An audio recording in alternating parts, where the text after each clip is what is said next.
और इस इधर रखो इस साइड, ये बोर्ड इस साइड रखवा लो, और चौक चाहिए, चौक की व्यवस्था।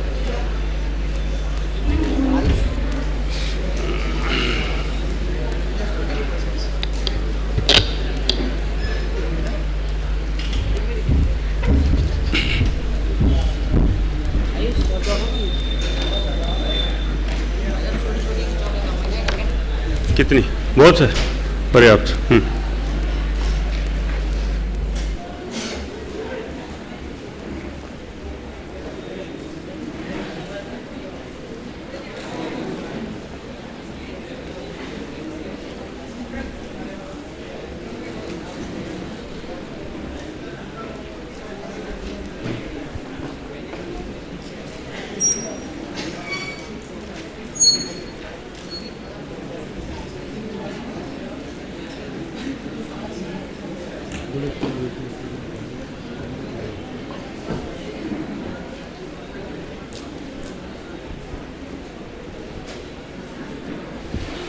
हेलो। गुणस्थान वचन सभी निकाल लेंगे। मंगलाचरण प्रारंभ करते हैं। वंदो ज्ञानानंद कर नेमि चंद गुण कंद, माधव वंदित विमल पद, दोष दहन गुण गहन घन, हरि करि हरि अरहन, स्वानुभूति रमणी रमन, सिद्ध शुद्ध साधित सहज, स्वरस सुधारस धार,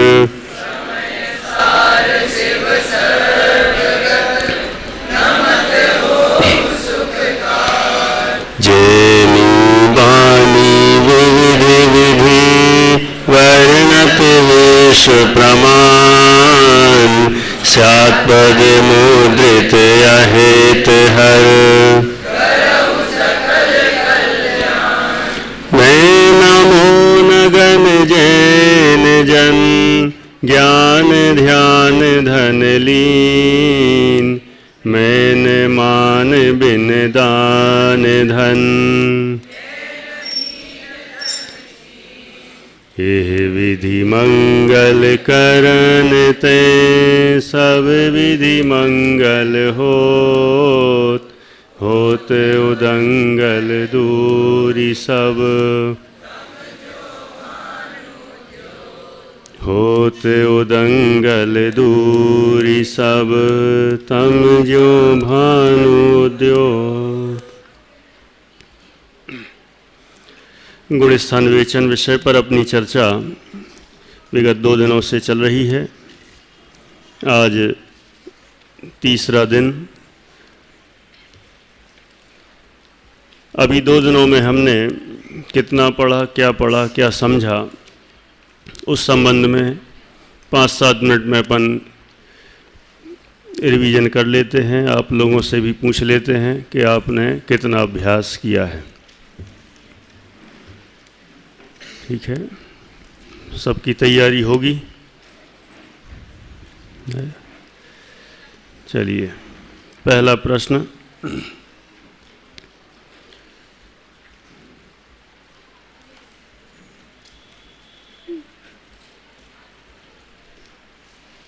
गुण शब्द की क्या परिभाषा बताई थी? बोलो भाई। अपना नाम भी बता देना जरा, थोड़ा परिचय हो जाएगा। दुर्लभ। बस बस बस बस बैठ जाओ। गुण्यते पृथक क्रियते इति गुणः। कोई गुण की परिभाषा किस ग्रंथ से है ये परिभाषा? हाँ बोलो। आला पद्धति। नाम क्या है तुम्हारा? मयंक जन। बैठ जाओ भाई। आला पद्धति में है। अब इसका अर्थ क्या है?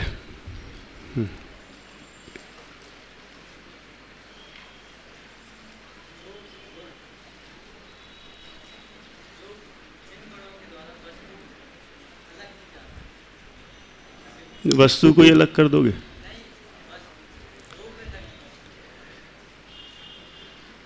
वैसे तो बोल दिया है, लगभग सही है। वो शब्दावली थोड़ी सी सेट नहीं हो पा रही, और कुछ नहीं है। नाम क्या है? चेतन जैन। हाँ हाँ, बोलो भाई। बराबर। जिसके माध्यम से वस्तु पृथक पृथक दिखे उसे गुण कहते हैं। तो किसके माध्यम से वस्तु यहाँ पर पृथक पृथक दिखाई दे रही है? प्रश्न ये है। पहले बताना किसके माध्यम से दिखाई दे रही है, इतना इतना पॉइंट बताना। फिर बाद में देखेंगे कि यहाँ पर वो गुण स्थान में वो चीज़ लेना है कि नहीं लेना है। तो किन के माध्यम से पृथक पृथक दिखाई देती है? हाँ बोलो भाई। नहीं, गुणों के माध्यम से दिखाई देती है, बात तो पक्की हो गई। लेकिन वो चीज़ बताना है, ऐसी कौन सी चीज़ों के माध्यम से? हाँ बोलो भाई। इन्होंने कहा मोह और योग के माध्यम से। ठीक है, और कुछ इसके पहले जो शुरुआत से चर्चा की थी? हाँ जी।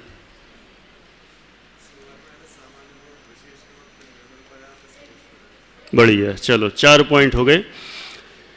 पहला सामान्य गुण, दूसरा विशेष गुण, तीसरा पर्याय, और पर्याय के भी 2 भेद किए थे, निर्दोष पर्याय और सदोष पर्याय।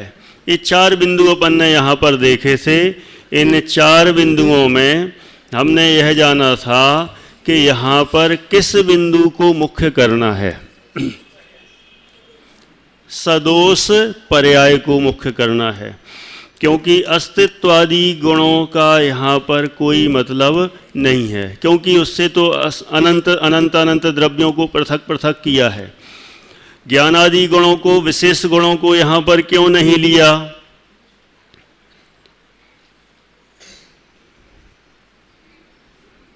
हाँ बोलोगे? नहीं? हाँ बोलो भाई।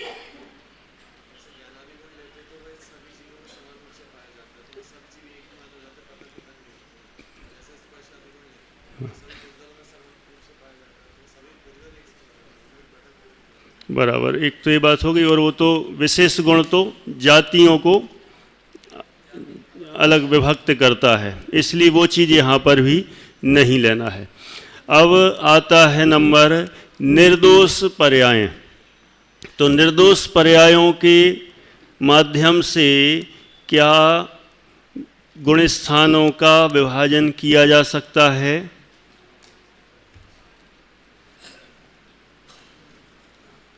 हाँ बोलो भाई चेतन।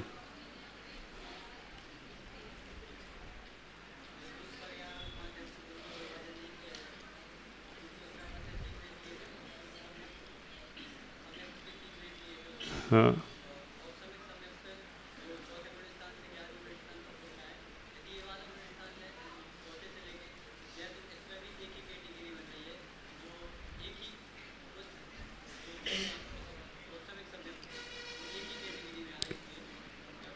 चलिए ठीक है।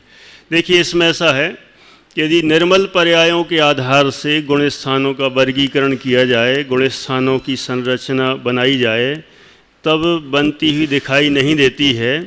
क्योंकि सबसे पहले अपन ने निर्मल पर्यायों को पहले 3 भेद रूपों में देखा। कौन से 3? सम्यक दर्शन, सम्यक ज्ञान, सम्यक चारित्र, इस तरह से। अब सम्यक दर्शन, सम्यक ज्ञान, सम्यक चारित्र, ये 3 निर्मल पर्याय अपन ने ली। अब सबसे पहला नंबर था किसका? सम्यक दर्शन का। सम्यक दर्शन के भी 3 भेद किए। औपसम्यक सम्यक दर्शन, शायोपसम्यक सम्यक दर्शन और शायक सम्यक दर्शन। तो औपसम्यक सम्यक दर्शन के आधार से यदि गुण स्थानों का विभाजन करेंगे तो कितने गुण स्थान बनते नजर आ रहे हैं? एक ही बन रहा है। उसके नीचे के भी गए और ऊपर के भी गए, क्योंकि औपसम्यक सम्यक दर्शन के कितने गुण स्थान हैं? 4 से 11। वो सब इक्वल हो गए, एक ही कैटेगरी के हो गए, उनमें कोई विभाजन नहीं हो सकता है। इसी तरह से शायव सम्यक सम्यक दर्शन के आधार से यदि गुणस्थान विभाजन किया जाए तो शायव सम्यक सम्यक दर्शन कहाँ से कहाँ तक? चौथे से सातवें तक है, और चौथे से सातवें वाले सब एक जैसे हो गए, तो एक ही हुए, उसके नीचे के गए और ऊपर के गए, कुछ नहीं बचा, उससे विभाजन नहीं होगा। शायक सम्यक्त्व के हिसाब से विभाजन करें तब भी विभाजन संभव नहीं है। कहाँ से कहाँ तक? चौथे से सिद्ध पर्यंत हैं, तो वो सब के सब एक समान, तो वहाँ पर भी कोई विभाजन रेखा नहीं खिंच सकती है, इसलिए उसके आधार से भी गुण स्थानों का बनना विभाजन होना संभव नहीं है। उसके नीचे के तो वैसे ही सब चले जाएंगे, पहला दूसरा तीसरा तो है ही नहीं फिर। तो जैसे सम्यक दर्शन के आधार से गुण स्थानों का विभाजन नहीं हो सकता है, उसी तरह सम्यक ज्ञान के आधार से भी गुण स्थानों का विभाजन नहीं किया जा सकता है, क्योंकि सम्यक ज्ञान कहाँ से कहाँ तक होता है? चौथे से सिद्ध पर्यंत होता है, सभी सम्यक ज्ञानी हैं। और उसमें भी और विभाजन करना हो तो मति, श्रुत, अवधि, मनः, पर्याय, केवल ज्ञान, उनके भी यदि गुण स्थान देखना चाहो तो उनके भी अपने अपने गुण स्थान होते हैं।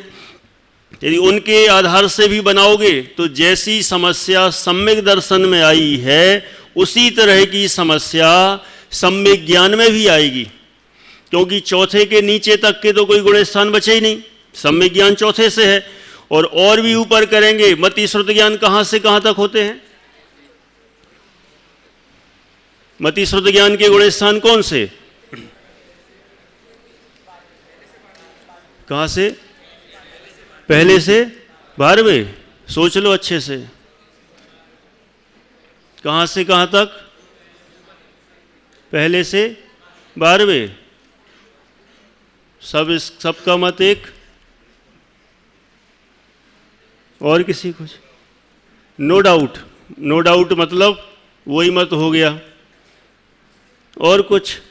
हाँ, बहुत बढ़िया, सम्यक ज्ञान की बात है तो चौथे से 12वें तक, और ये बात सम्यक ज्ञान की ही चल रही है, और मति ज्ञान चौथे से 12वें तक, पहले से होते ही नहीं, पहले से तो सब कुमति ज्ञान है, कुछ श्रुत ज्ञान है, इसलिए यहाँ तो चौथे से ही बात करो, तो चौथे से 12वें तक होगा, श्रुत ज्ञान चौथे से 12वें तक होगा, तो इस तरह से इसके नीचे के गए और ऊपर के गए, वो फिर इधर भी समानता बैठ जाएगी, इसलिए उसके आधार से भी गुण स्थान नहीं बन सकते, ना मति ज्ञान के आधार से, ना श्रुत ज्ञान के आधार से। अवधि ज्ञान के गुण स्थान कौन से हैं? अवधि ज्ञान के गुण स्थान कौन से? चौथे से 6वें तक, चौथे से कहाँ से कहाँ तक? 12वें तक, कहाँ से? क्यों पहले से नहीं? अच्छा ठीक है, अब वो लोग बता रहे हैं जो कक्षा से अतीत हो चुके हैं, है ना? कहाँ से कहाँ तक? चौथे से लेकर 12वें तक।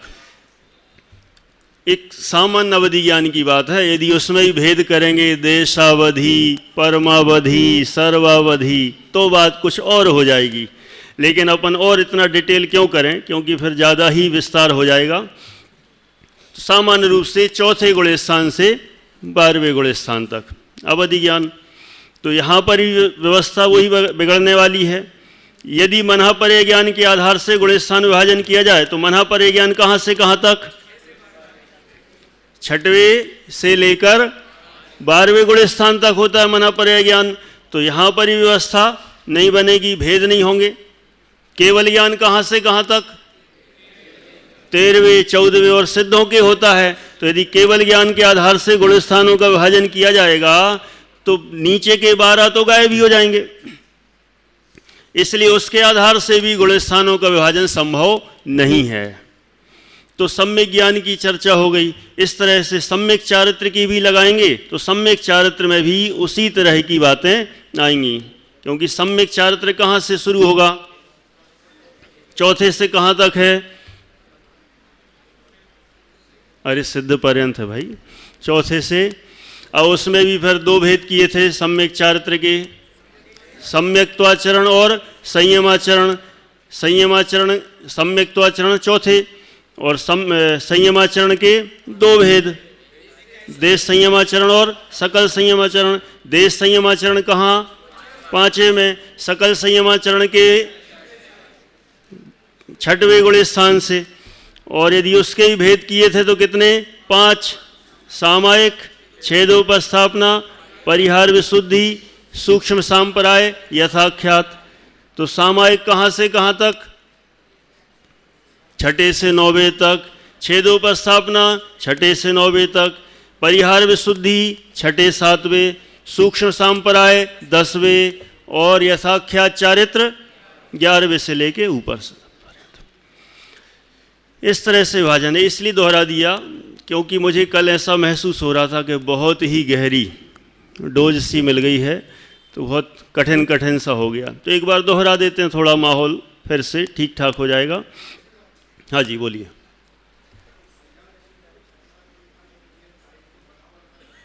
हाँ, कहाँ से?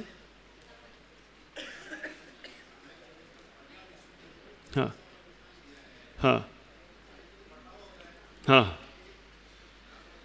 हाँ, उसका कारण है, फिर अभी अपन उसके विस्तार में डिटेल में चले जाएंगे, इसलिए हम इन विषयों को छेड़ना नहीं चाहते। है अपन चर्चा कर लेंगे उसकी, कि वो परिहार विशुद्धि का तो छठवां सातवां गुण स्थान लिया, उनके तो जो नीचे वाले चारित्रों के गुण स्थान 9वें तक ले लिया।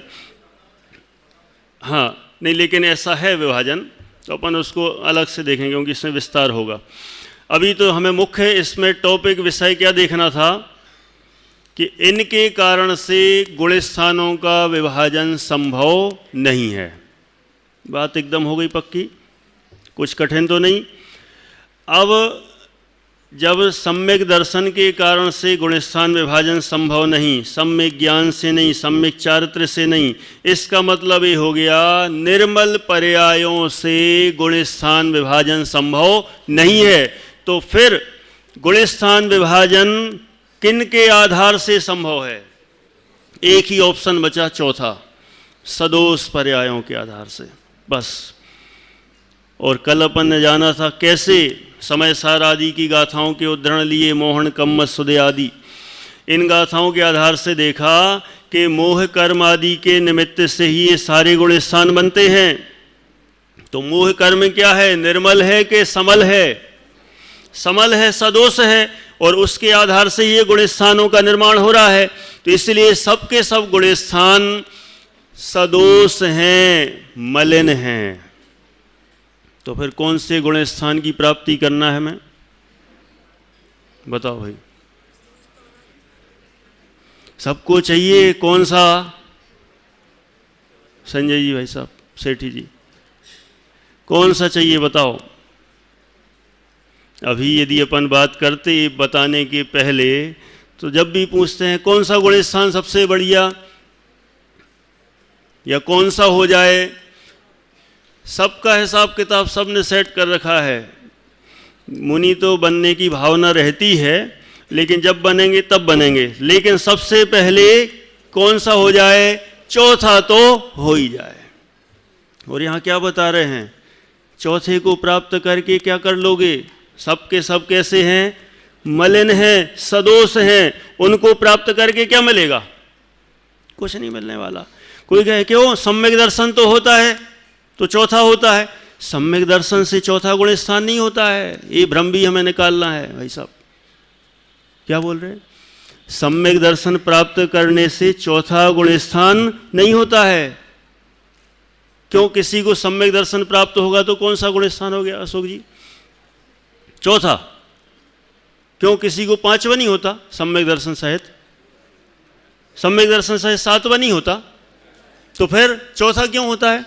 तो सम्यक दर्शन से चौथा नहीं होता, सम्यक दर्शन से चौथा गुण स्थान नहीं होता है। ये भी हमें अपने दिमाग में रखना पड़ेगा। अभी अपन यहाँ पे अब चार्ट के माध्यम से अपन स्टार्ट करते हैं, प्रयास करेंगे कि चौथे गुण स्थान की प्राप्ति किससे? पांचवा गुण स्थान किससे?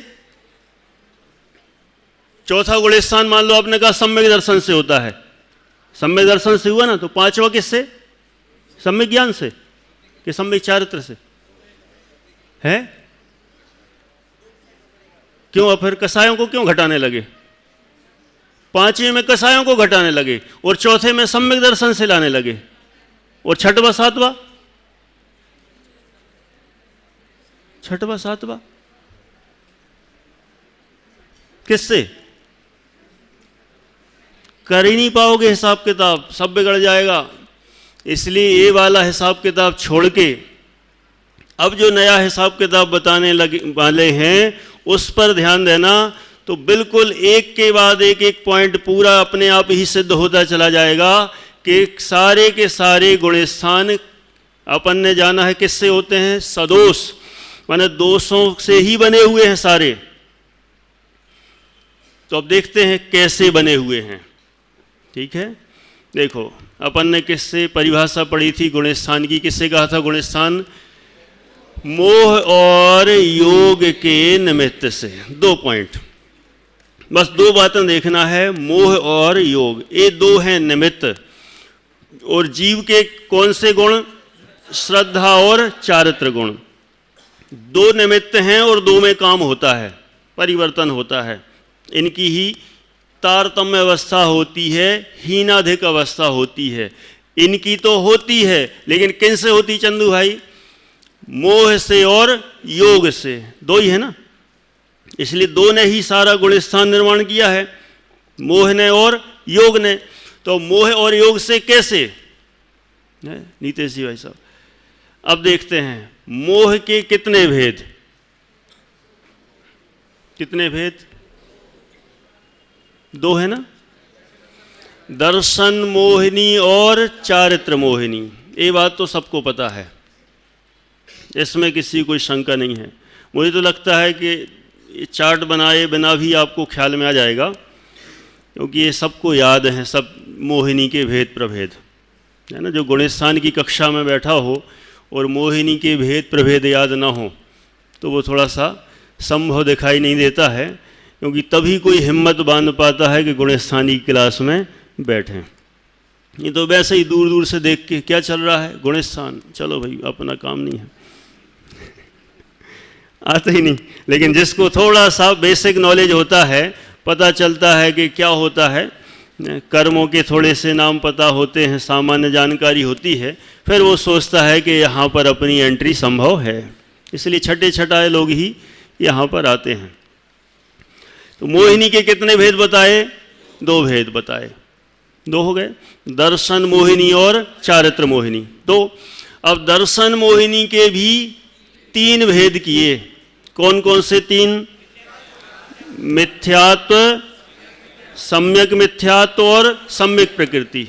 ये 3 हो गए, मिथ्यात्व, सम्यक प्रकृति, 3।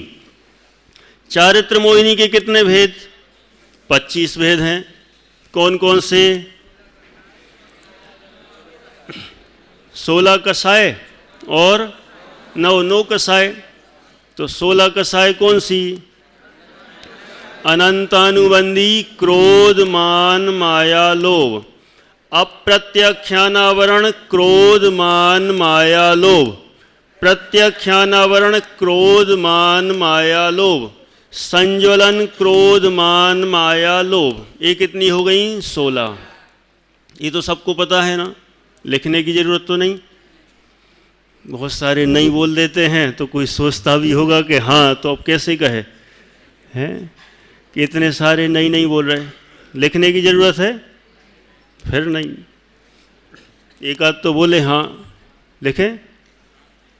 देखो भाई, एक बोल रहे हैं हाँ, ये भी बोल रहे हैं हाँ, ठीक है। सबका सोचा करो, अपना अपना नहीं सोचो। अभी पहले एक बार मैं बोल देता हूँ, फिर यहाँ पर लिखते जाएंगे तो आपको स्पष्ट हो जाएगा, क्योंकि उससे चार्ट के माध्यम से ये सिद्ध करना है, क्योंकि बात ये चल रही है कि सारे के सारे गुण सदोष हैं, दोषों से उत्पन्न होते हैं। तो वे सिद्ध करना है, समझना है, तो वो सारा सिस्टम समझना पड़ेगा। तो अपन फिर से भेद एक बार, चारित्र मोहिनी के कितने भेद? ये 2। कसाय और नो कसाय, ऐसे दो भेद कर लो, कसाय और नो कसाय। तो कसाय के 16 और नो कसाय के 9, नाम ही है। किसके 9? नो के 9 नहीं, नो के 9। किसके 9? नो कसाय के 9, नो नो, अंतर है। नहीं तो नो नो मत कर देना। कौन सी कसाय? नो, जैसे इंग्लिश में NO, नो, नो, नो कसाय, उसके कितने भेद?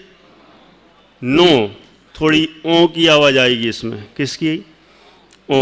और उसमें ओ, नो नो, ऐसा। तो नो कसाय के कितने भेद? 9 भेद हैं। कौन कौन से 9? हास्य, रति, अरति, शोक, भय, जुगुप्सा, स्त्रीवेद, पुरुषवेद, नपुंसकवेद, ये 9 भेद हैं। अब हमें देखना है कि हमने मोहिनी कर्म के 28 भेद पढ़े। इन 28 भेदों में गुणस्थानों का निर्माण इनसे शुरू करते हैं। सबसे पहले इन 28 भेदों में 10 भेद तो माइनस कर दो। कौन से 10? एक तो सम्यक प्रकृति। कौन सा भेद? क्योंकि सम्यक प्रकृति से गुणस्थान नहीं बनते। किससे? सम्यक प्रकृति से गुणस्थान नहीं बनते। कैसे नहीं बनते? क्योंकि सम्यक प्रकृति के उदय से क्या होता है? अरे वो तो होता ही है, चलमा लगाड़ दोष होता है। और सम्यक्त प्रकृति का उदय जिसमें हो वहां कौन सी चीज प्रकट हो रही है? कौन सा सम्यक्त? शायव सम्यक सम्यक्त। सम्यक्त प्रकृति का उदय हो और मिथ्यात्व और सम्यक मिथ्यात्व का क्या हो? उदयाभावी क्षय, उन्हीं का सदवस्था रूप उपशम। और सम्यक्त प्रकृति का क्या हो? उदय। तो उससे कौन सा सम्यक्त होता है? क्षयोपशमिक सम्यक्त। ठीक है, तो अब सम्यक्त प्रकृति के उदय से हुआ तो यह क्षयोपशमिक सम्यक्त तो कहां से कहां तक? चौथे से 7वें। तो सम्यक्त प्रकृति के उदय से यदि गुणस्थान कहोगे तो बताओ, चौथा कि 5वां कि 6वां कि 7वां? फिर वही समस्या पैदा हो जाएगी। इसलिए सम्यक्त प्रकृति के कारण से गुणस्थान का संबंध नहीं है। तो 1 माइनस हो गई। कितनी बची 28 में से? अरे 28 में से 9 कहां से बची? कितनी बची? 1 गई तो कितनी बची? 27। अब आगे बढ़ते हैं। एक तो ये चली गई। अब अपन देखते हैं हास्य आदि जो 9 कसाएं हैं, इन 9 कसायों से भी गुणस्थान नहीं बनते। क्यों? पहले गुणस्थान में भी 9 ही होती हैं, हास्य, रति, रति, शोक, भय। फिर आगे आगे भी चतुर्थ गुणस्थान में अप्रत्यक्षानावरण संबंधी भी 9 होती हैं, प्रत्यक्षानावरण संबंधी होती हैं। तो इनसे गुणस्थानों का घटना बढ़ना भेद प्रभेद नहीं बनते हैं। इसलिए 9 को और साइड में कर दो। कितनी हो गई साइड में? 10। एक तो गई सम्यक प्रकृति और हास्यादि 9, 10 साइड में हो गई। कितनी बची? 18। अब इन 18 में से अब किसी को अलग मत करना। अब इन 18 में से ही अपन पूरे गुणस्थान जितने बन सकते हैं उतने बनाने का प्रयास करते हैं। सबसे पहला क्या है? मिथ्यात्व। पहला क्या है? मिथ्यात्व। मिथ्यात्व के उदय से पहला गुणस्थान, पहले गुणस्थान का नाम क्या है? मिथ्यात्व हो गया। ये सब मैचिंग वाले हैं। मिथ्यात्व के उदय से कौन सा गुणस्थान? मिथ्यात्व। एक हो गया गुणस्थान। अब दूसरा सम्यक दर्शन, इसकी दूसरी प्रकृति क्या है मोहिनी की? मिथ्यात्व। और दूसरी कौन सी? सम्यक मिथ्यात्व। तो सम्यक मिथ्यात्व प्रकृति के उदय से गुणस्थान बनता है तीसरा, जिसको मिश्र भी कहते हैं या सम्यक मिथ्यात्व भी कहते हैं। 2 हो गए पक्के। फिर से बोलता हूं, दर्शन मोहिनी में मिथ्यात्व के उदय से कौन सा गुण स्थान हो गया? पहला गुण स्थान। दूसरा भेद कौन सा था? सम्यक मिथ्यात्व, उसके उदय से कौन सा गुण स्थान हो गया? तीसरा गुण स्थान। दो हो गए। अब लग रहा होगा ये दूसरा कहाँ गया? दूसरा कहाँ से बनेगा? दर्शन मोहिनी का काम तो खत्म, अब दूसरा भी बना लेते हैं। अभी अपने पास और भी है मटेरियल। कहाँ पे? चारित्र मोहिनी के भेदों में। तो दूसरा गुण स्थान बनता है अनंतानुबंधी के उदय से। अनंतानुबंधी चारों को एक ग्रुप में रखना, क्योंकि अनंतानुबंधी में से किसी का भी उदय हो, चाहे क्रोध का, मान का, माया का, लोभ का, किसी का भी आ सकता है, इसलिए उनको अपन अलग अलग नहीं कर सकते, सबको एक ही ग्रुप में रखो। तो अनंतानुबंधी को एक ग्रुप में रखा तो अनंतानुबंधी के उदय से दूसरा गुण स्थान। अब पूरे 14 गुण स्थान पढ़ लेंगे, चाहे गोमटसार की गाथाओं में पढ़ेंगे, चाहे कहीं से पढ़ेंगे, सब जगह सबकी परिभाषा में यही मिलेगा, सबका कॉमन सार है। तो पहला गुण स्थान हो गया मिथ्यात्व के उदय से, दूसरा गुण स्थान हो गया अनंतानुबंधी कषाय के उदय से, तीसरा गुण स्थान हो गया सम्यक मिथ्यात्व के उदय से, चौथा गुण स्थान सम्यक दर्शन हो जाए तो कैसे? बताओ बताओ। चौथा गुण स्थान अनंत अनुबंधी का अभाव। किससे? मनीष जी हैं? राजेश जी कहाँ गए? राजेश जी भाई साहब हैं क्या? अरे वाह, चलो 3 तो हो गए, दिक्कत नहीं। अब अपनी आदत क्या है, जब जब भी चौथे गुण स्थान की बात आती है हम तब तुरंत सम्यक दर्शन। किससे? सम्यक दर्शन मतलब चौथा गुण स्थान। सम्यक दर्शन का मतलब चौथा गुण स्थान अपन ने इतना रूढ़ कर दिया है, जबकि ऐसा कहीं से कहीं तक नियम है ही नहीं।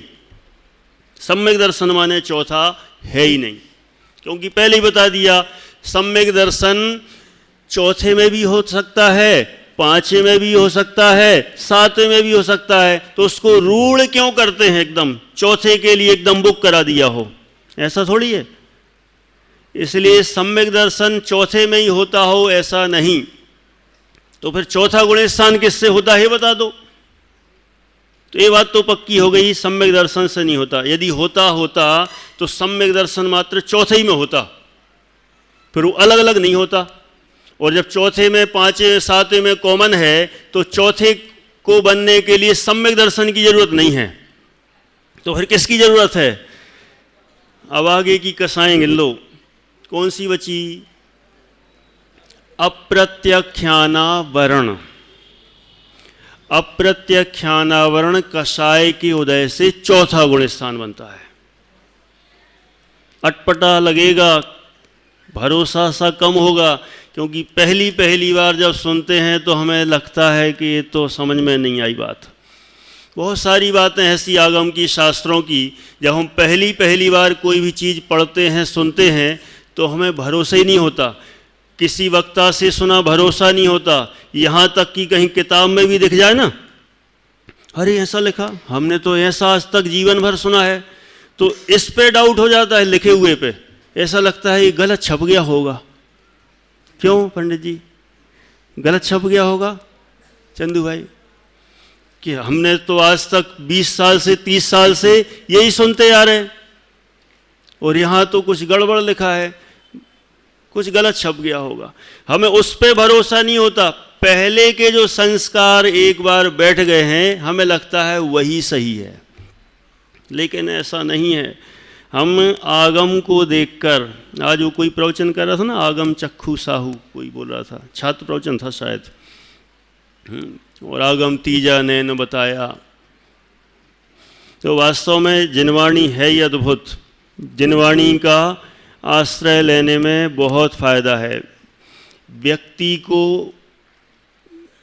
प्रमाण मानने की जगह आगम को प्रमाण मानने के लिए हमें ज़्यादा उद्यम करना चाहिए। क्यों? क्योंकि व्यक्ति तो हैं अल्प ज्ञानी, जितने भी हैं दुनिया के, जो भी हैं अभी संसार में अपन को जितने मिल रहे हैं, सब के सब अल्प ज्ञानी हैं, छदमस्त हैं। अब मैं ये नहीं कह रहा हूँ कि पहले वाले हैं कि चौथे वाले हैं, और पहले वाले हों चाहे चौथे वाले हों चाहे पाँचवें वाले हों चाहे कितने ही वाले हों, रहेंगे सब के सब अल्प ज्ञानी। केवल ज्ञानी तो यहाँ पर कोई है ही नहीं।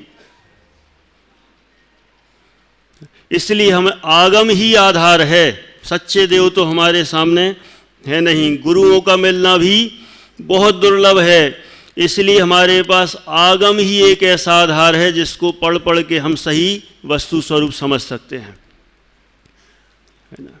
इसलिए हम बहुत अच्छे से बार बार जितना बन सके मूल ग्रंथों का स्वाध्याय करने का अभ्यास करना चाहिए। और मूल ग्रंथों का अभ्यास यदि करते हैं तो दृढ़ता ज़्यादा आती है, सीधे आचार्यों से जुड़ने का भाव। आचार्य कुंद ने ऐसा कहा, आचार्य अमृतचंद्र ने ऐसा कहा, आचार्य जयसेन ने ऐसा कहा, भूतवली आचार्य ने ऐसा कहा, पुष्पदंताचार्य ने ऐसा कहा, कहीं कोई समस्या नहीं होगी। और यदि थोड़ा सा और अपन इधर का उधर किया तो गड़बड़ हो जाएगा। इसलिए अपन और पढ़ें, अभ्यास करें। तो अपन क्या बात कर रहे हैं अभी? चौथा गुण स्थान किसके उदय से? अप्रत्यक्षानावरण कषाय के उदय से। कौन सा गुण स्थान हुआ? चौथा गुण स्थान।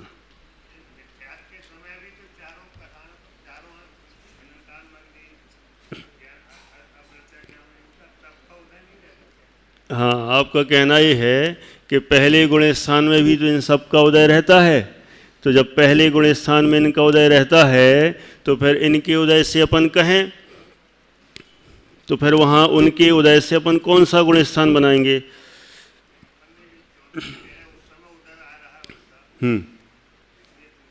अच्छा, पहले भी उदय था। देखिए, पहले गुण स्थान में मिथ्यात्व और अनंतानुबंधी की मुख्यता है, सामान्य रूप से बात करें। और फिर जब चतुर्थ गुण स्थान में गए तो वहाँ पर अनंतानुबंधी के अभाव रूप और अप्रत्यक्षानावरण के उदय रूप की मुख्यता है। ठीक है, अप्रत्यक्षानावरण का उदय। तो चौथा गुण स्थान किसके उदय से हो गया? अप्रत्यक्षानावरण कषाय के उदय से। अब अगला स्टेप, पांचवा गुण स्थान किससे? अब तो रोल मिल गई लाइन।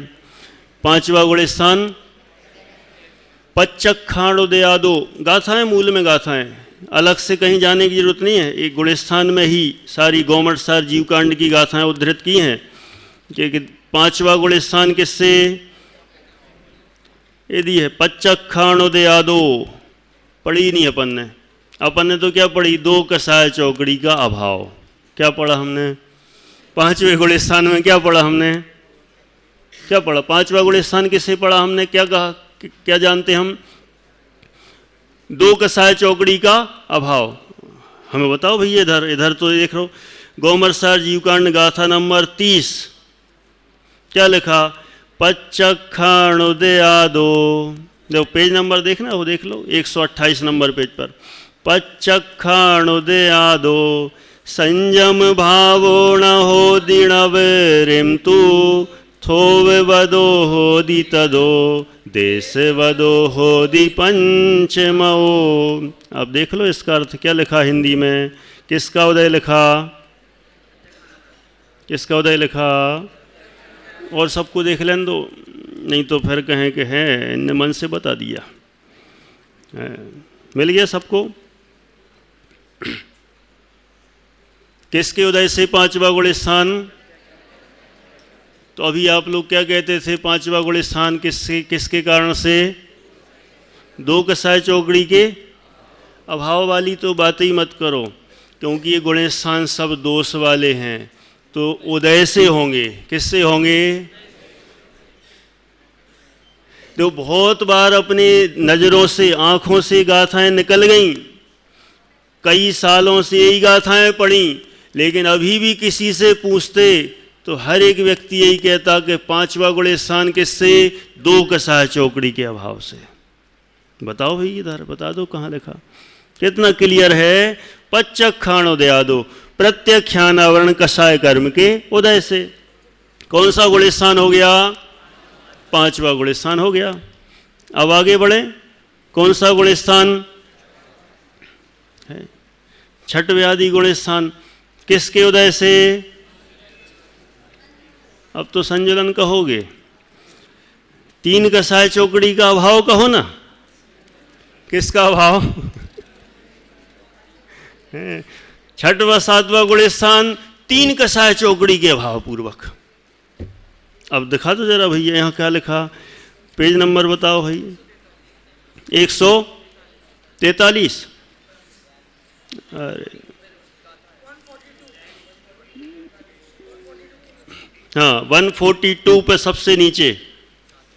अब देख लो जरा गाथा, बोल दो सभी। संजलनो कसाया हृदयादो संजमो हवे जमहा मल जनन पमादो विये तमाहुपमत वीर दोषो। बताओ किसके उदय से? किसके उदय से? फिर अभी तक अपन क्या पढ़ रहे थे? सही सही बताना ईमानदार, जितने लोग यहाँ बैठे, कि अपन क्या पढ़ रहे थे अभी तक? किसके? तीन कसाय चौकड़ी के अभाव से। हमें तो कहीं नहीं दिख रहा। अब सातवें गुण स्थान का देख लो, 163 पेज पर है। संज्वलनो कसाया हृदो, संज्वलन कसाय के उदय से। हमें तो भाई कहीं नहीं दिख रहा है तीन कसाय चौकड़ी का अभाव है। रुक तो जाओ ही, रुक जाओ देखो, आप लोगों को लग रहा होगा कि ये क्या बोल रहे हैं, हमने क्या सुना था, है ना। सब सुनते जाओ भी और देखते जाओ।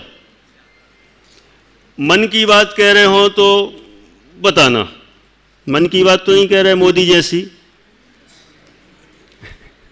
वो उनकी मन की बात होती है और यहाँ पर आगम की बात है। यदि कोई बता रहे हो कि नहीं ऐसा, मूल गाथाओं में पढ़ें तो देखें तो सीधा, फिर क्या अर्थ निकालना है, कैसा निकालना है, वो अलग मैटर है, लेकिन सीधा है साहब। क्योंकि हमें सिद्ध क्या करना है? 14 के 14 गुण स्थान कैसे हैं? सदोष हैं। और मन की बात कह रहे हो तो बता दो सीधे गाथाओं में। संजुलन कसाय के उदय से।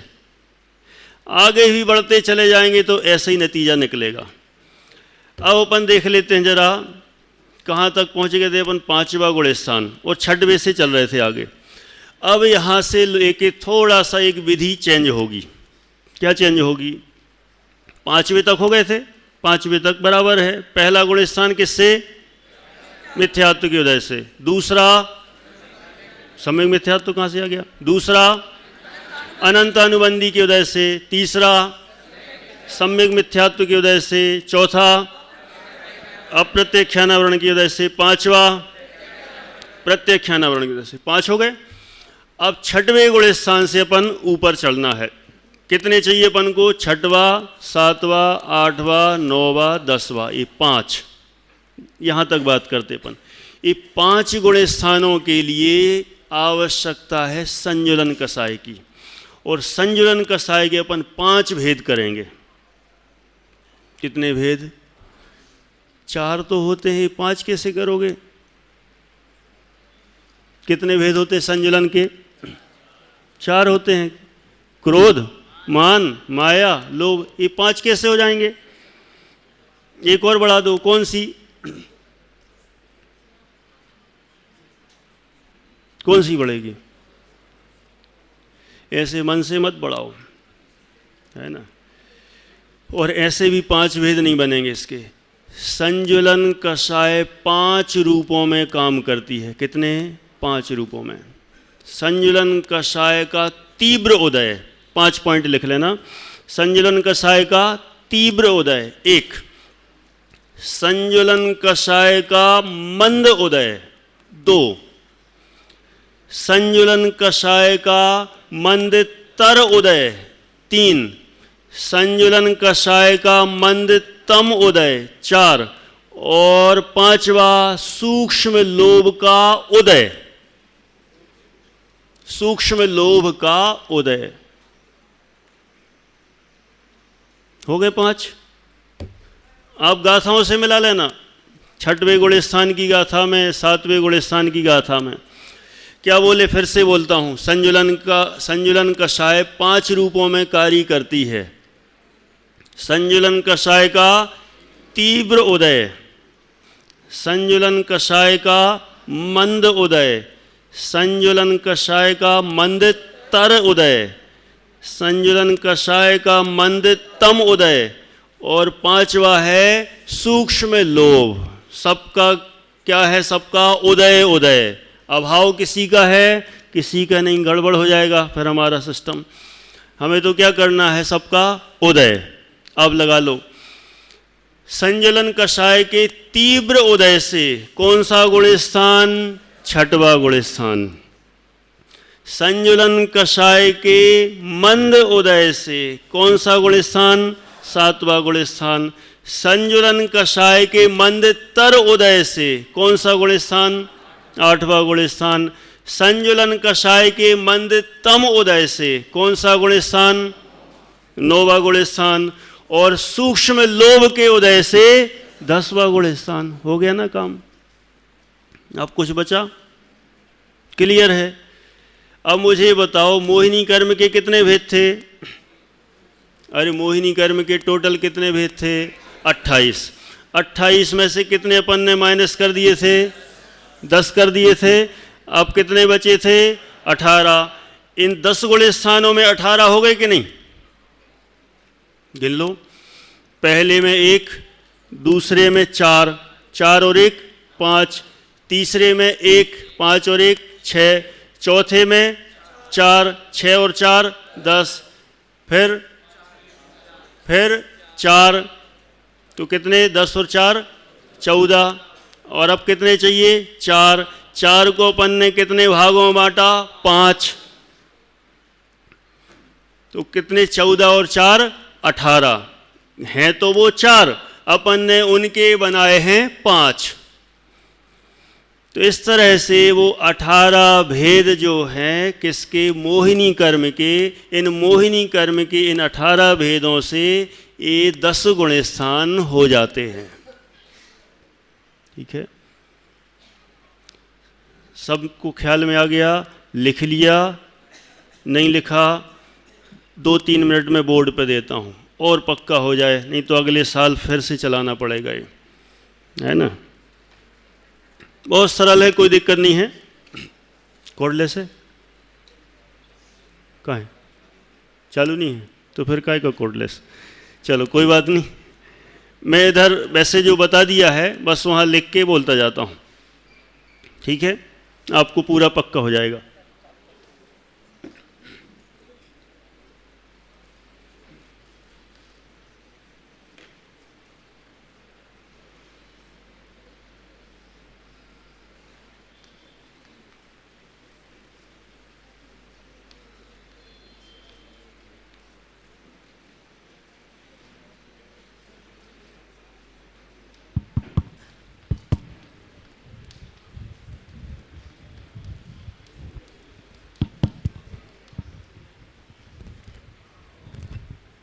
देखिए यहाँ पर मोह लिखा है।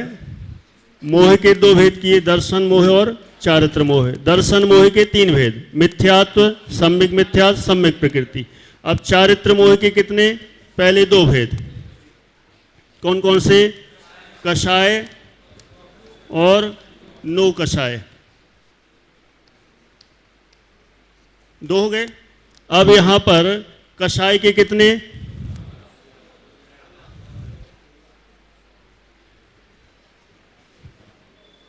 4। कषाय के पहले 4 भेद, कौन कौन से? अनंतानुबंधी, अप्रत्यख्यानावरण, प्रत्यख्यानावरण, संजुलन।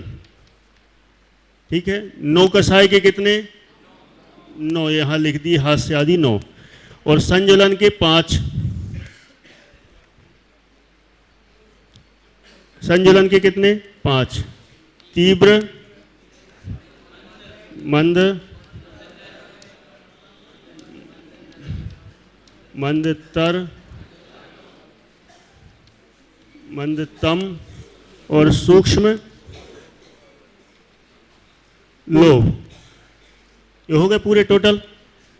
अब इसमें देखें पहला गुण स्थान, एक सेकंड पहले अपन इनमें से 10 हटा देते हैं। सम्मिक प्रकृति है, इसको हटा दो, इससे गुण स्थान नहीं बनता। इधर नो कसाय को भी हटा दो, इनसे भी गुण स्थानों का संबंध नहीं है। अब कितनी बची? 18। इनमें से मिथ्यात्व के उदय से पहला गुण स्थान, सम्यक मिथ्यात्व से तीसरा, अनंत अनुबंधी से दूसरा, अप्रत्याख्यानावरण से चौथा, प्रत्याख्यानावरण के उदय से पांचवा। अब संजुलन के 5 भेद किए। ये छठवा संजुलन का तीव्र उदय, मंदोदय 7वां, मंदतर उदय 8वां, मंदतम 9वां और सूक्ष्म लोभ 10वां। कोई समस्या?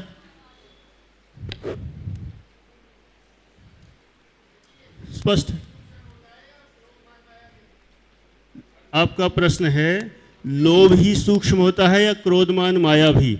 सभी होते हैं वैसे तो, लेकिन यहां पर लोभ के 2 भेद किए, बादर लोभ और सूक्ष्म लोभ। तो यहाँ बादर लोभ का काम तो वहीं तक था 9वें गुण स्थान में, और 10वें गुण स्थान में बादर लोभ तो उधर गया, मात्र क्या बचा?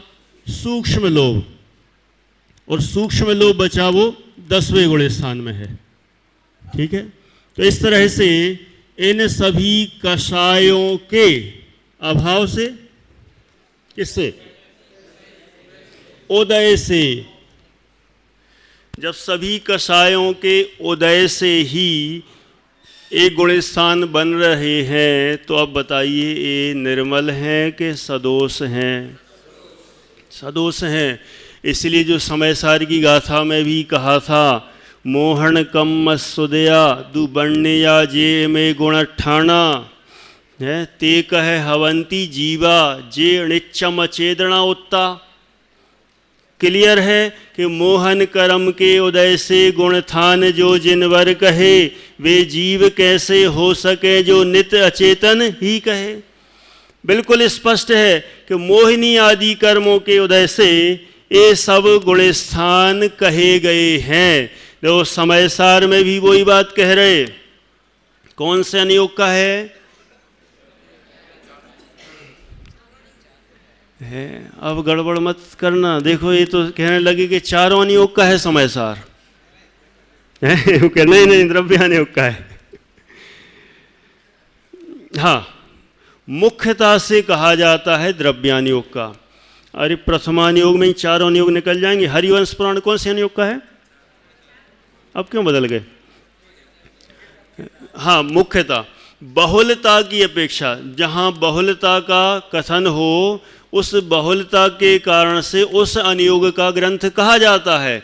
लेकिन कोई भी ग्रंथ सर्वथा किसी एक अनुयोग का नहीं है। बहुलता की अपेक्षा से ही कथन जानना। अब समय सार में गुण स्थान आ गया कि नहीं आ गया? गुण स्थान, मार्गण स्थान आदि सारा भेद प्रभेद कर रखे हैं।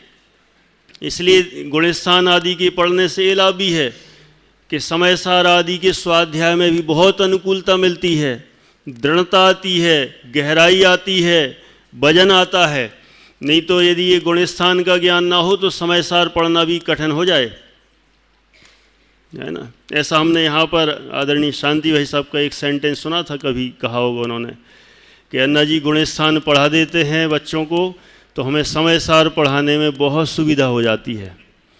ऐसा उन्होंने बोला है कि बढ़िया गुण स्थान है ही सबका पक्का, फर्स्ट ईयर में हो जाता है, और फिर उसके बाद समय सार में ज़्यादा दिक्कत नहीं होती, क्योंकि बहुत सारी चीज़ें उसकी आती हैं तो वो अपने आप ही स्पष्ट होती चली जाती हैं। तो ये सारी चीज़ें भी ख्याल में आना चाहिए। ये हो गया पक्का।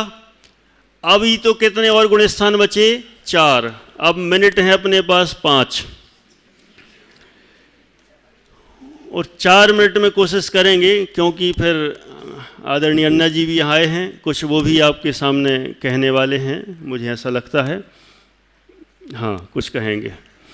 चलिए तो बस अपन 4 मिनट में 4 गुण स्थान कर लेते हैं। अब मोहिनी कर्म तो पूरा गया गया ना। अब गुण स्थान कितने बने? 10। अभी कितने और बनाना है? 4। तो अभी इनका और थोड़ा सा अगला उपाय, इनके उदय से तो 10 हो गए। अब 11वां गुण स्थान थोड़ा सा अलग रूप में बनता है। कैसा? इन्हीं का सभी का कर दो उपशम। क्या कर दिया? कर दो। सबका क्या कर दिया? उपशम। सो बन गया कौन सा? 11वां गुण स्थान सबका। उपशांत मोह, उपशांत मोह, पूरा मोह दब गया, उपशमित हो गया। और अब अगला तो सरल हो गया, इन सभी का क्या कर दो? क्षय। तो कौन सा गुण स्थान? 12वां गुण स्थान, क्षीण मोह। क्लियर है? तो 11वां भी हो गया, 12वां भी हो गया। अब आगे बढ़े, 13वां गुण स्थान, योग के उदय से। योग के उदय की मुख्यता से, योग के उदय से सयोग केवली 13वां, और 14वां गुण स्थान योग के अभाव से, माने असद्भाव से, तो हो गया 14वां गुण स्थान। इस तरह से पहले गुण स्थान से 14 गुण स्थानों की रचना इस क्रम से शास्त्रों में कही है। सो जानना। विशेष और चर्चा अपन आगे करेंगे, इसमें और आगे बढ़ेंगे। एक बार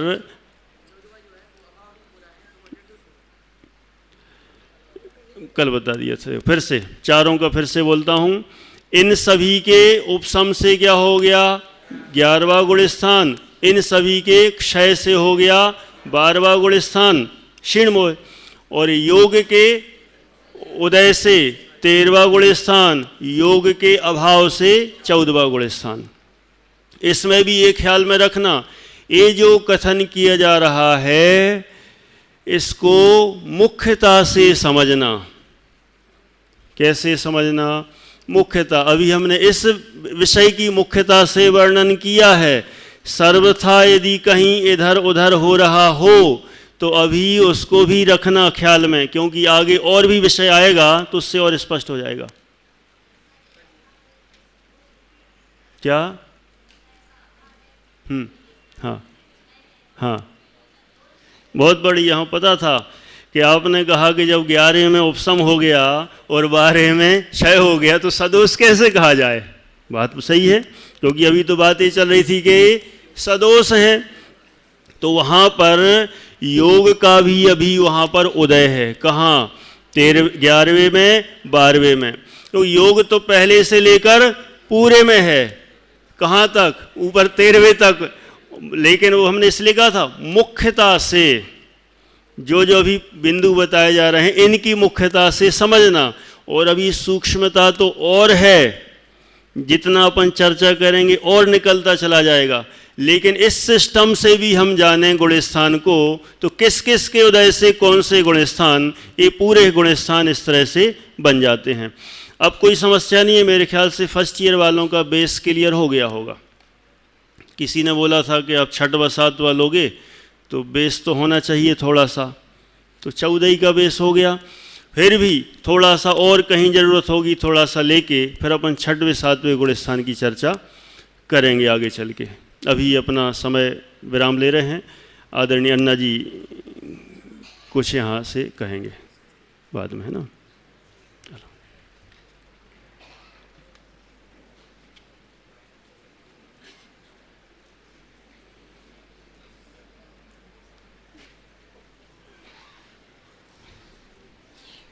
ऋषभ कुमार है क्या? ऋषभ कुमार जैन, जिनके कारण से मैं आया, वे यदि न हो तो क्या करें।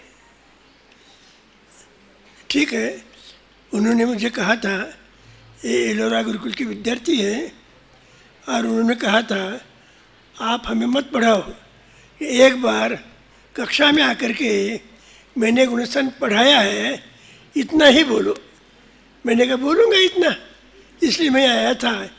और ये भी बोला उन्होंने, प्रवीण जी बहुत बढ़िया पढ़ाते हैं, उससे हमें संतोष है, ये भी उन्होंने कहा है।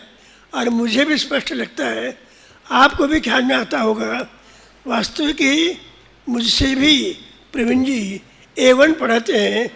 और विशेषता ये है, जब भूतपूर्व विद्यार्थी है वे भी यहाँ आते हैं, ये भी एक आनंद का विषय है। अस्तु।